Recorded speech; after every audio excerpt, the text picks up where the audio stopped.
kecelakaan sebuah truk yang membawa batok kelapa dari arah Medan menuju dari arah Banda Aceh menuju Medan tadi subuh terbalik di kawasan Masahme Kandang Muara II. Diduga mobil ini terbalik karena supirnya ngantuk.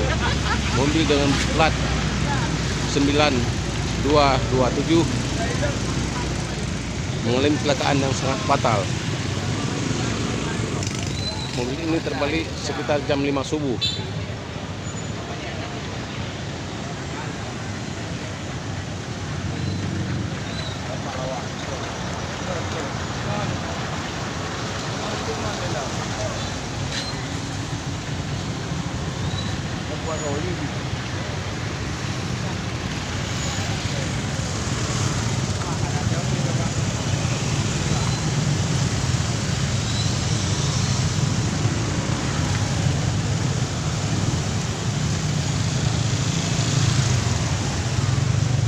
Ini terbalik di sekitar Simpang Kandang.